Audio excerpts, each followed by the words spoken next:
Today on Get Gardening, it's a movable feast.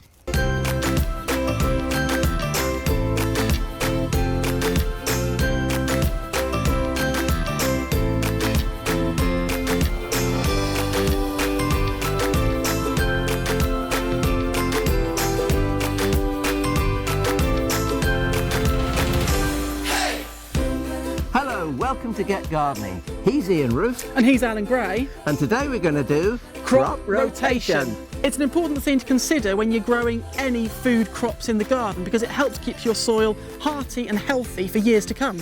It also prevents the build-up of pests and diseases in the soil.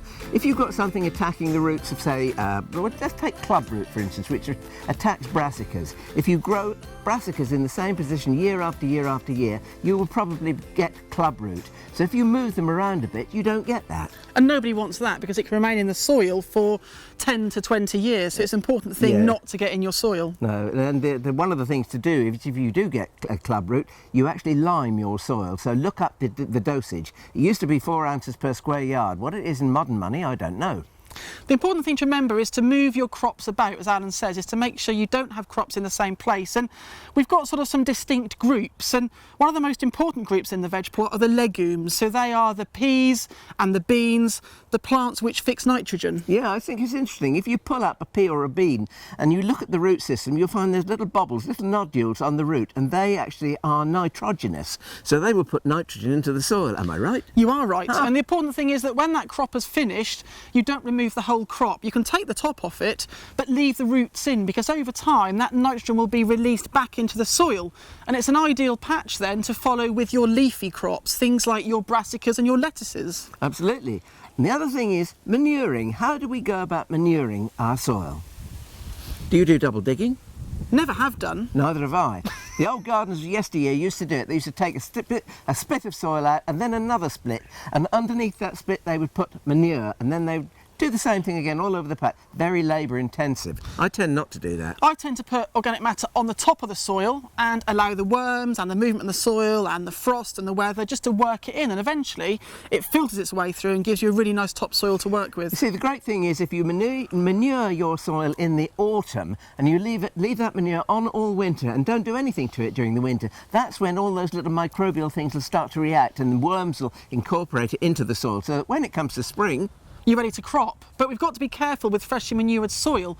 It's great for lots of your leafy plants and it's great for things like potatoes and for sweet corn, but you've got to be careful of things which are classed as root vegetables. So your things like your onions, your parsnips, your carrots, because they don't like it, do they, Al? No, they don't like it. Carrots can fork, or they become distorted. So don't use fresh manure on, well, in actual fact, don't use fresh manure at all. It's got to be well rotted, so beware of buying a packet of pony poo by the roadside because you need to rot it.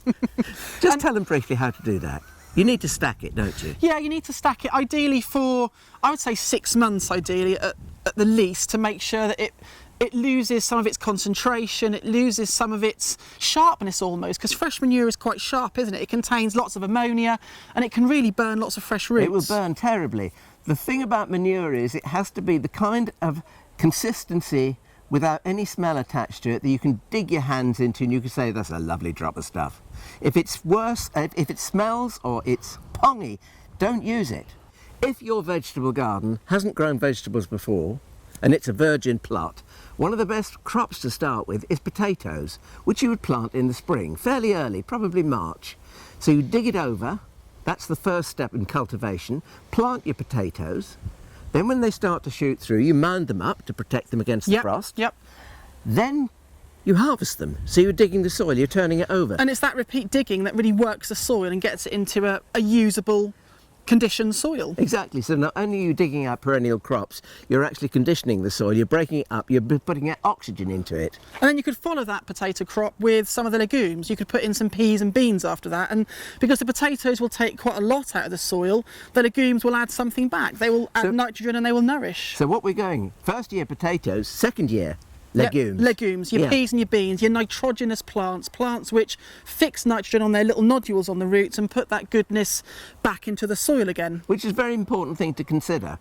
And then we can follow that again with brassicas or any leafy crops, things like lettuce, spinach, rocket, those sort of plants which need lots of nitrogen, because they will then use that nitrogen left in the soil by the legumes and it will nourish them and give a good crop there. Exactly, so you can't take out unless you put in first. So you've got to consider this. It's quite an important thing to do. So you can finish that off with root crops, because we've gone for potatoes, then we've gone for legumes, then we've gone for brassicas, then we've gone for root crops. So there's still fertility in the soil, but it's quite low. And the lower fertility will suit things like carrots, turnips, parsnips and swede. And don't forget kohlrabi. And today we're going to do crop rotation. That again. Have I done that already? Yes. Oh. If you've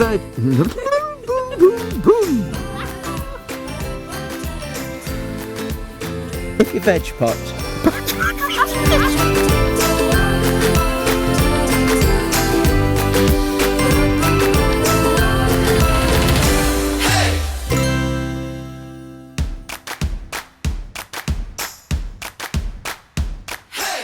If you're growing something like cabbages, there's only 2 of you in the house, you probably only want maybe 8 cabbages at the most, just to take you through the season will be enough. With that bright orange handle, it's more than likely that you will see it before you chuck it. While regular feeding is important, the strength of the feed, that isn't a situation where more is best.